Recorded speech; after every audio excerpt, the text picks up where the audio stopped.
Yun, 80 million. Ayan o, 80 million ang jackpot. Let's go. Malay mo, di ba? Ayan. Malay mo makachamba tayo eh. Sinadya ko pa dito talaga. Katatapos ng live namin eh. Eh kumain muna ako tapos yun. Tsaka tayo tumaya. 80 million. Hindi mo alam, malay mo, 'di ba? Tsambahan lang 'yan. Yan. Dito ka muna, loto. Sana swerte. Hindi tumutunog yung Uber. 2 araw na pala akong hindi nakakabiyahe, grabe. Binubuhay ko naman pero alas 8 ko binubuhay na eh. Pagkatapos ng dinner. Tapos hanggang 9 ayaw tumunog. Ayun. Pero bukas babiyahe tayo, Sabado. Ayun. Tapos Sunday, hindi. Kasi Mother's Day. Diba? Yun lang. Naka 172 na yung kinikita ko. Sana madagdagan ngayon tapos bukas. Ayun. Ganun lang. Papitik-pitik lang pag may time. Ayun. Balik tayo sa bahay. Nood tayong TV. Oh, Sunday. Oh, Monday. Oh, Tuesday. Oh, Wednesday. Oh, Thursday. Oh. Yan.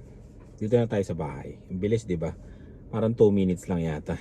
Malapit lang, dito lang sa may kanto yung ano, kabilang kanto yung ano ba to? Yung gasolinahan. Yung pala, kaya ako napa-vlog yan. Lumabas na po yung aming email for oath-taking. Yeah. Bitin pa eh, no? Ayun, lumabas na po yung ano, oath-taking namin. Bali, itong May na po na to sa next week. Yun, next week. Oath-taking na namin. Kaya, ang ano niya, tinagal niya, sa mga nagtatanong nagpasa po kami ng ano, ng application December 12. Lumabas yung examination February. Hindi ko na alam kung ano. Baka sa first week ba? Kasi, di ba? Pumunta pa ako ng Toronto eh.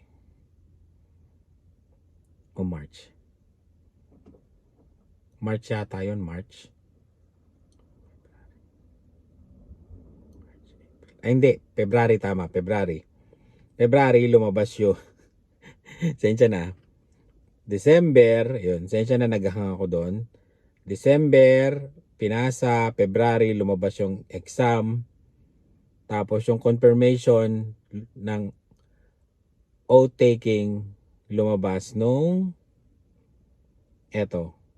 last week lang ng May. Yan. Tapos itong third week ba? Tama, second week ng May yung oath-taking. Bali lang. December, January, February, March, April, May. 5 months ang tinagal niya para sa oath-taking. Tapos, 'di ba? 2 weeks daw yata yung ano, yung sa passport naman. O kaya ano, sa yung parang certificate ng ano, citizenship 'yun.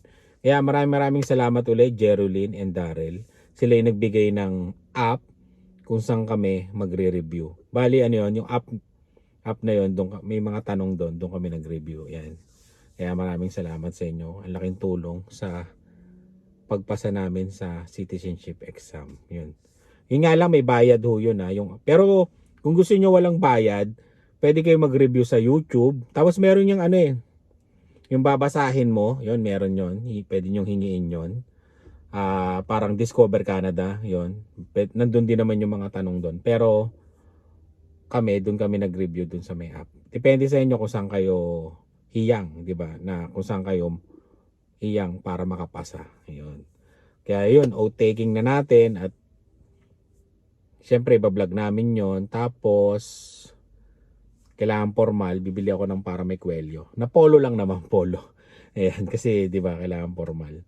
Ayan. 'Yun, nakakatuwa kasi ang bilis lang nung ano, nung ilang buwan lang, 'di ba? Kasi dati inaabot yata ng ano 'yan eh, ng mga 1 year o 2 years pa yata dahil nung pandemic, 'di ba? Eh ngayon medyo mabilis na. Kung magpapasa kayo ng citizenship, mabilis na po ngayon yung pagpa-process. Ayan. Tapos ano pa ba? Yun lang. Binalita ko lang sa inyo yung magandang balita na wala na pong problema sa citizenship namin at oath taking na. Bali, wala nang problema. Yun na lang ang title niya. Wala nang problema sa citizenship. Oo, di ba? Kasi oath taking na. Si Dylan, hindi na siya syempre, mag-o-oath kasi Canadian citizen siya. Dito siya pinanganak. Bali, 4 lang kami. Yan. Yung nagtatanong at bakit ngayon lang, ang tagal na dito sa Canada. Ako, 12 years. Wala pa talagang balak sa akin mag-apply. Wala talaga balak. Ako sa sarili ko, wala akong balak. Pero, dahil dadapwat yung mga ganong salita sa mga nangyayari kasi, tapos mahilig kami di bang mag road trip. Kumbaga yung sa road trip, lagi namin nakikita yung US border. Siyempre baka maligaw kami o ano. At saka maganda na rin mag road trip sa US, di ba? Tapos mag-travel sa US. Kaya yun naisip ko nang magpa-citizen. Yan. Kaya sa mga nagtatanong bakit ngayon lang 12 years, yun po ang dahilan. Talagang gusto ko lang talaga ng permanent resident talaga. Kasi yung pagkakaiba lang naman daw niya yung pagboto, 'di ba? Kumbaga kung ano yung natatanggap ng Canadian citizen ano ba 'to? Parehas lang din sa permanent resident. Yun lang dahil sa mga nangyayari, 'di ba? Paiba-iba ng rules. Doon bila akong napaisip para sige na nga, mag-citizen na tayo para kung ano man ang mangyari, at least 'di ba? Safe ka na. Parang gano'n na yung nasa isip ko na wala ka nang aayusin kasi citizen na. Yun. Kaya yun sa mga nagtatanong. Tapos ayun, kung may tanong kayo tungkol sa exam, hindi yung tanong na yung questionnaire, hindi Kung tanong nyo kung saan kami nag-review, yun, message lang kayo, bibigay namin yung reviewer. Pero yung tanong, bawal yun, bawal. Tapos, ano pa ba? Yun lang, yung timeline nun. Siguro gagawa ko ng talagang detailed. Papakita ko yung, kasi nakalagay naman doon yung timeline. Pwede kong ipakita yung detailed ng kung paano namin pinasa, kailan lumabas yung ganito, kasi nandun yun Yun, siguro gagawan ko yun ng detailed vlog para at least maging reference na rin ng mga ibang gustong mag-citizen, 'di ba? At least nakita nila yung kung ilang buwan yung pagpa-process ng ganito, ganyan, yun. Ano pa ba? Yun lang may kukwento ko. Siguro sa oath taking yun ang pinaka masaya, 'di ba, na masaya na malungkot na vlog kasi nga 'di ba, masaya citizen ka na at malungkot kasi Canadian citizen ka na. Ganun ba 'yon? Ewan ko lang Ganun ba 'yon? Pag Canadian citizen ka na, hindi ka na talaga Filipino, Philippine citizen. Parang gano'n Sa mga kaya meron nga tinatawag na dual 'di ba? Ewan ko. Kayo, mag-comment nga kayo. Anong na-feel nyo nung mismong oath taking? Nalungkot ba kayo? Natuwa ba kayo? Naiyak ba kayo, no? Yun, comment kayo dito para at least alam ko yung mga reaction nyo kung ano yung naramdaman nyo nung oras at sandali na yon na naging citizen kayo, no? Yun, parang mixed emotion siguro. Parang ako rin iniisip ko parang wala pa ako nararamdaman, pero siguro sa oath taking siguro may mararamdaman ako. Parang ganun yun na sa isip ko. Kaya yun, comment kayo para at least may idea kami. Ayan. At least i-share nyo rin sa comment section yung mga naramdaman nyo nung araw na yon. Ayan. At yun, pasok na tayo sa bahay at kita-kits tayo sa mamaya uli. Tulog na si Dylan. Tingnan natin kung tulog. Pag yung kamay niya nakataas, ibig sabihin tulog siya. Pag nakababa, ibig sabihin gising siya. O, di ba? Tulog. Tulog si Dylan. Di ba? Tulog na yan. Tataas uli. Pag nakataas to, tulog. Tulog talaga. Wala na tayong magagawa dyan. Tulog yan. Tulog na tayo. Tulog na si Dylan. Oo, ayaw nang bumaba eh. Dito nyo malalaman pag tulog ayaw nang bumaba. Tingnan mo ha. Bababa ko. Ay! Wala. Tulog na. Mama said we sleep at 10. Yung bago matulog, tingin muna sa mga isda. Saan yung mga hipon? Ayun o. Oh, diba?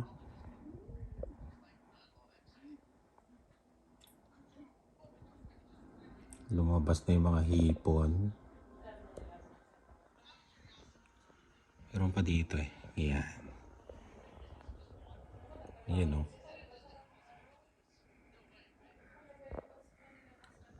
Pinatay ko filter niyan eh.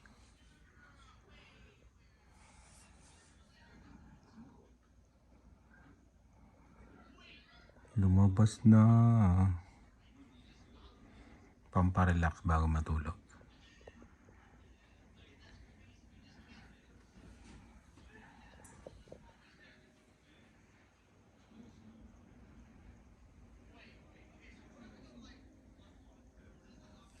Ito yung bigay ng baking kayo.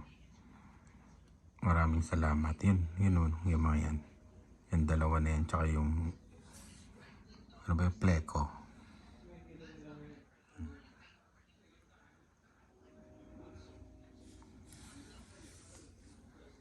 Hipon eh, no? Sana lumaki. Kulay blue yan eh. Blue velvet. Yung hipon na yan.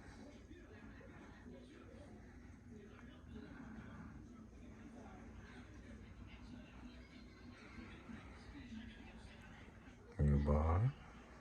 Hindi ko alam kung buntis to, no? Ang laki na eh. Binili ko to sa Saan ba to? Pets R Us ba yun? Meron ba nun? Saan nga ba binili?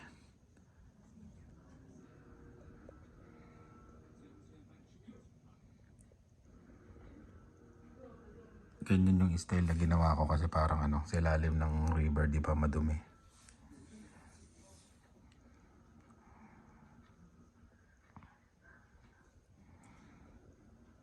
Yun o.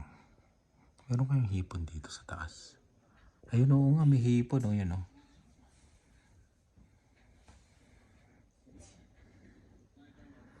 Yan.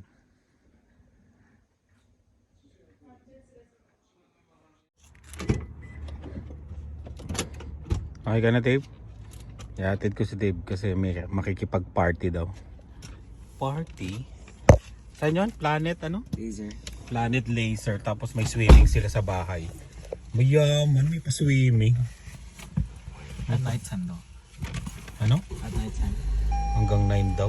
9:30. Bibili daw siya ng pangregalo niyang Roblox. Tapos meron pa siyang isa pang regalo dito. Dalawa pang mayaman. Ayaw pumayag na isa lang. Kuripot ako eh. Yun. Sisimba muna kami, Mother's Day. Ayan.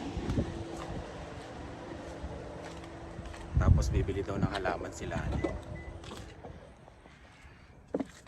Kailangan walang sombrero pagka magsisimba. Kaya pasensya na kayo. Ayun.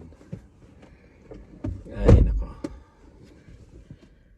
Kahit may problema, tuloy pa rin ang buhay. Yun, kwento ko na lang sa inyo. Kaya din kami walang live ngayong Mother's Day. Ayan, sinabi ko na sa dalawa yung nangyari at naiintindihan naman nila. Kaya yun, kwento ko na lang pag kaya ko nang ikwento. Tapos saan ba kami pupunta? Ba, may langaw na. Ayan. Ang langaw ba to? Oh, lamok. Hala, may lamok. Ayun, wala. Ayan. Basta yun. Ano pa? Sariwa pa eh. Yung naging problema. Kaya simba muna tapos baka pumunta kami nga sa Home Depot. Bilihan ng halaman. Mamaya na lang ulit. Where are you going? Church. Tapos titingin daw ng plant mama mo kasi Mother's Day. Binati nyo na ba I ng have a card. Oh, may card? Ikaw, Dave. Ano? Anong mo, regalo mo kay mama? I'm doing all the housework. Oh, we're doing those. Lian, totoo ba yon? Not ano. Lian. Okay, you do it. Hoy. Anong regalo mo sa mama mo, Lian? Me? Okay, utusan mo yan magbunot ng mga damo sa likod Yay. Tsaka magbuhat ng mga kahoy. Ayan. Yay. Let's go sa church? Ha? Sa church na? First time natin ang agaw. Alas 10 yung simba, 9:37 pa lang. May parking tayong maayos ngayon. Dito kami sa St. Peter, yung malapit na church sa amin. 10 AM ang simba dito eh. Doon sa Cathedral, 11 AM. Maaga kami nagising eh. Kaya dito tayo. Ilan? Dito kami sa Jollibee. Nagutom. May libreng peach mango pa yun. Pero kailangan gumastos ka ng 15. Others.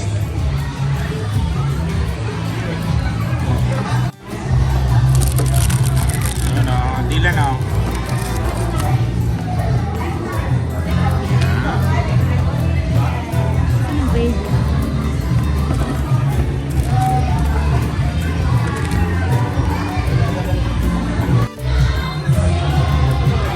Lumabas si Jollibee. Oh.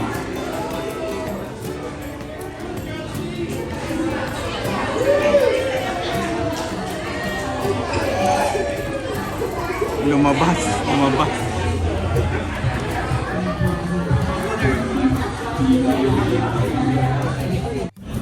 Dylan, ba't di ka nagpa-picture kay Jollibee? Siya na daw yung Jollibee. Dalawa kami ang Jollibee. Uwi na tayo. Parang nakipag-birthday si Dave